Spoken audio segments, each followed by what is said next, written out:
It's following Yeshua. Welcome again to the Rock. Chicken composting system. I've been asked many questions about the chicken composting system. This is I believe it's our second year having chickens, second full year having chickens. And I'm a big systems guy. I grow all of my vegetables, and Yah willing, over the next 3 years, I will be producing 90% of my fruit and 90% of my meat from here on the Rock. We already eat all of our eggs here.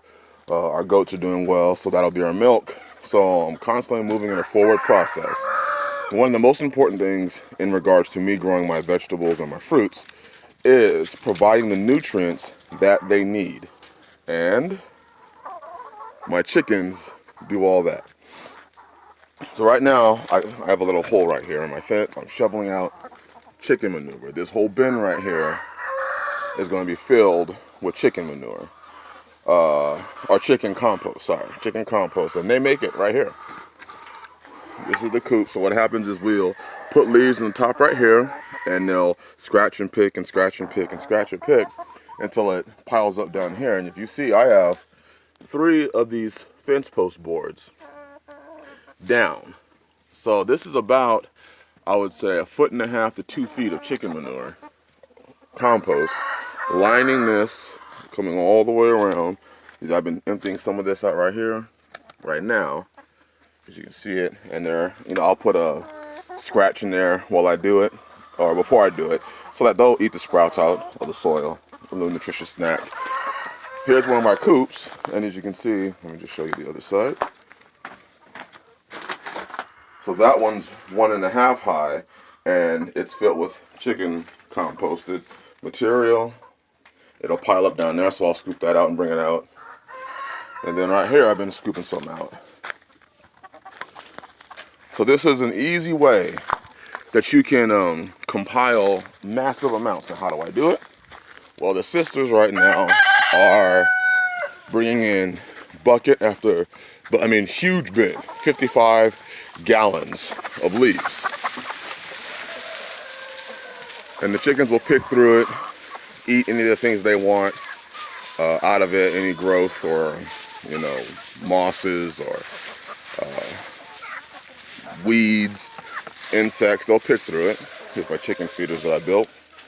I'll do a video on these, but this allows me to fill up 2 about 20-gallon bins of feed, and it just piles out of the holes, or they can reach their head in there and grab it out. And then same with my water, I just put these here. If you know anything about pressure, it's pressure fed into this bin, and it's constantly leaking out into the bin, and they drink it down. So I have 2 of those. So this is another, 20 gallons, another 20 gallons, and 40 gallons. So it's 40 gallons of water, 40 gallons of feed. So I don't have to come out here and feed them every single day, because I hate doing that.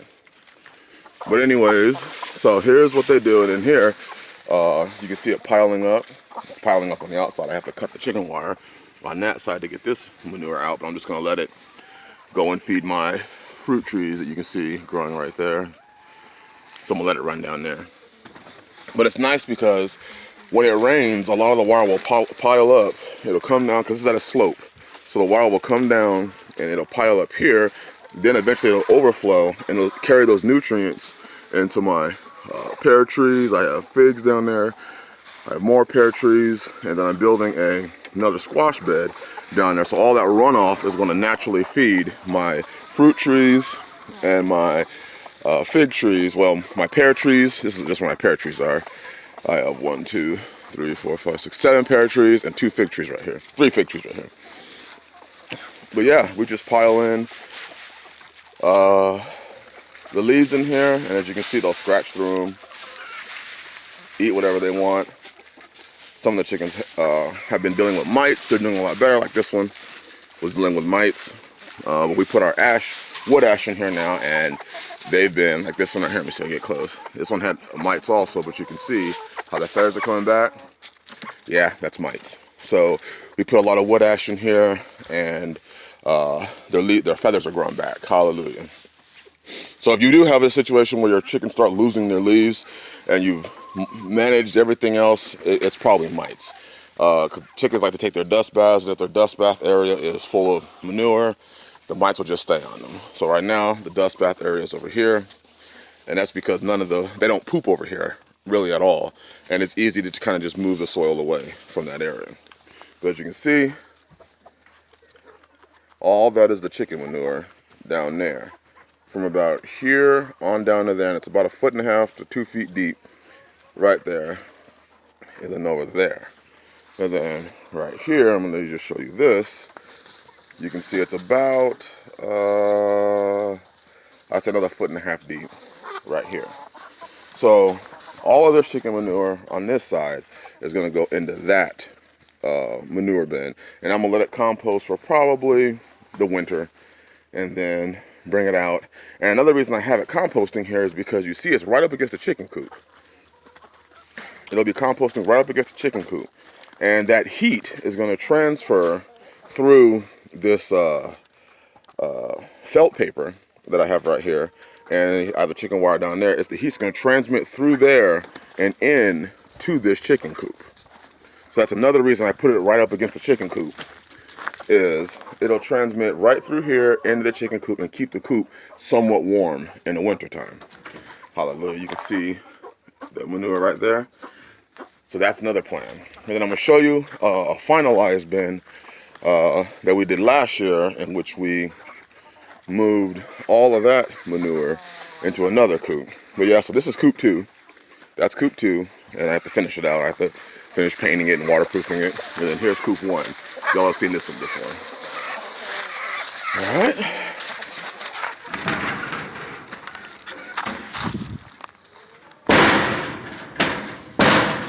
While we're at it, I'm going to show you a giant pink squash.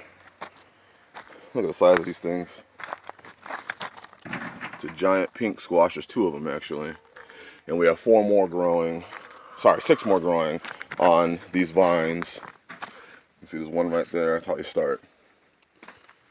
So if we have enough time for the sunshine and before the frosts come, we'll be getting some more. I'll be picking those off soon.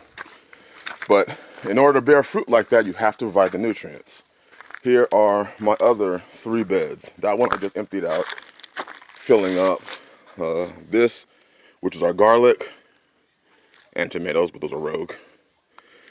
Next year, I'm transferring turmeric in there and then ginger in there, and then I'm using that bed. So I've been emptying this one out into those beds for the nutrients, but this one was filled up to the top, that one was filled up to the top, and then this is my 3rd one. So we have 1, 2, 3, and then the 4th one right there. And it's all specifically for chicken manure. Now our goats also produce a lot of chicken compost. Our goats also produce a lot of goats can't produce chicken compost. Our goats produce a lot of goat compost that we also use in our gardens, because they when they eat and the hays fall onto the ground, we'll transfer that hay, because once they pee on it and poop on it, they don't want it anymore. We'll transfer it into their goat pen, and then they'll lay on it, they'll poop on it there, and then I'll go in there every 2 weeks and take the binfuls of the goat compost, and I transfer that oftentimes straight into my gardens, because the goats, the levels of nitrogen are not as high as for the chickens, so the goat manure does not burn out my gardens like this chicken compost will if I put it on directly. So this will sit. The bins that you saw, those have been sitting for about 8 months. Usually, I'll probably be only letting it sit for about 4 months before I start using it on my gardens. I just haven't gotten to it. But this will sit probably here all winter, and then like they're doing right now, they're bringing bin after bin of leaves into my coop, and I'm gonna see if I can catch them dumping one of the bins. And then we'll say, shalom. All right, shalom, we're back. I like this chicken. I don't know what kind it is, but I bought it from one of those online Valerie Farms hatchery. Wonderful place. That's where all these chickens came from. Love that chicken. Don't know what kind it is though. You see, we have corn stalks in here. I put everything in here. But, okay, you're about to see a dump of, up there. A dump of leaves. This is where they do a lot of their roosting. So what you see right here is exactly how it's done.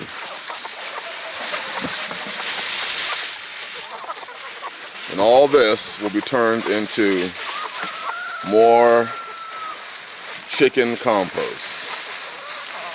So as you can see, it's a very simple process and the chickens will attack it. Oh, my chickens are doing so much better. Some of them were really suffering from the mites, and the wood ash has really helped bring a lot of their feathers back for some of them.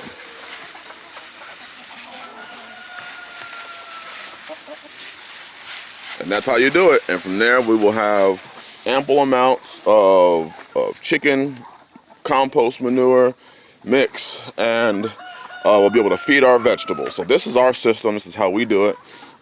I've had people ask me how much my whole coop costs, my whole setup. Coop and run. I'd say the most expensive thing was actually the wire, because I have it wired on the whole top of the whole coop. No, this way. The whole top of the whole coop. It's all wired. And then I have a tarp here so when it rains, the food doesn't get completely soaked. So it kind of blocks the rain. But yeah, I spent probably $300 to $400. A lot of this wood is just these posts, right, like these. Not very expensive. These are 1x4s. In some cases 1x3s that I painted with used oil to waterproof it. Use motor oil to waterproof it. So, and then on top it's just 2x4s. Nope, I wasn't trying to make it look pretty. I was just trying to make it work. You know, another roosting spot, some pine. I believe that's pine. Yeah, pine and cedar drilled into each other to make roosting spots. But anyways, I hope y'all enjoyed the video to get an understanding of how I make ample amounts of chicken compost manure. Bless y'all and shalom.